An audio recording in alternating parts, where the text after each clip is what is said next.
Hi good evening. AI semiconductor and future energy ecosystem part 5 માં આજ આપણે વાત કરશું ભારતની સેમિકન્ડક્ટર ક્રાંતિ ઇન્ડિયા સેમિકન્ડક્ટર મિશન 2.0. નમસ્કાર. અત્યાર સુધી આપણે જોયું કે એઆઈની વધતી દુનિયા પાછળ સૌથી મહત્વની ભૂમિકા કોણ ભજવી રહ્યું છે તે કે સેમિકન્ડક્ટર છે. પરંતુ હવે સૌથી મોટો સવાલ અહીંયા એ આવી રહ્યો છે, શું ભારત પણ આ વૈશ્વિક સેમિકન્ડક્ટર રેસમાં પોતાની મજબૂત ઓળખ બનાવી રહ્યું છે? તો તેનો જવાબ છે જી હા. કારણ કે છેલ્લા કેટલાક વર્ષોમાં ભારત સરકારે સેમિકન્ડક્ટર સેક્ટરને અહીંયા દેશનો સૌથી મહત્વપૂર્ણ સ્ટ્રેટેજિક સેક્ટરમાં તેને અહીંયા સામેલ કર્યો છે. અને આ જ એક દિશા જે છે એ ખૂબ જ મહત્વપૂર્ણ પહેલ પણ જે છે અહીંયા સરકાર દ્વારા આપણને જોવા મળી છે. એ કઈ છે તો કે ઇન્ડિયા સેમિકન્ડક્ટર મિશન 2.0.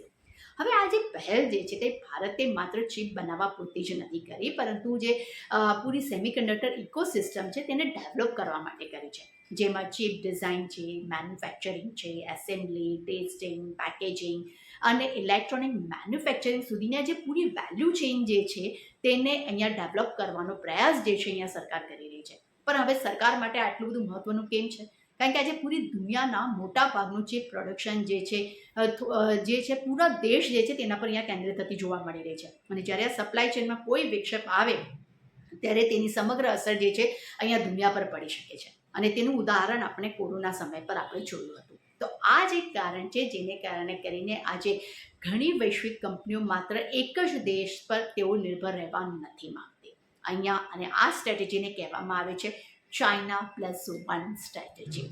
અને અહીં ભારત માટે સૌથી મોટી તક અહીંયા આપણને ઉભરતી જોવા મળી રહી છે. અને આ જ કારણ છે જેને કારણે કરીને ભારત અહીંયા પોતાનું ડેવલપમેન્ટ અહીંયા વધારી રહી છે. અને ભારત જે છે અહીંયા માત્ર સમગ્ર મેન્યુફેક્ચરિંગ અને એક્સપોર્ટ હબ બનાવવાની દિશા પર પણ પોતાનું અહીંયા કામ કરતી જોવા મળી રહી છે.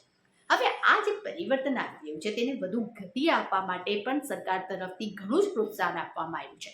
તેમને અહીંયા સેમિકન્ડક્ટર પ્રોજેક્ટ દ્વારા સરકાર જે છે ત્યાં 50% કેપિટલ સબસિડી પણ અહીંયા આપવામાં આવી છે, જેથી આ ક્ષેત્રમાં જે છે તે રોકાણ કરતી વખતે કંપનીઓને મોટું પ્રોત્સાહન પણ અહીંયા મળી શકે.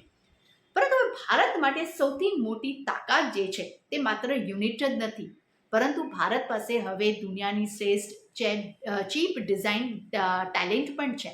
અને આ ટેલેન્ટને વધુ પ્રોત્સાહન આપવા માટે સરકારે DLI સ્કીમ દ્વારા ભારતીય સ્ટાર્ટઅપ્સ અને ચીપ ડિઝાઇનિંગ કંપનીઓ છે તેને પણ તેઓ અહીંયા મદદ કરતી જોવા મળી રહી છે. એટલે જેથી ભવિષ્યમાં ભારત જે છે તે માત્ર ચીપ મેન્યુફેક્ચરિંગ નહીં, પરંતુ ચીપ ડિઝાઇનમાં પણ વૈશ્વિક ઓળખ બનાવી શકશે.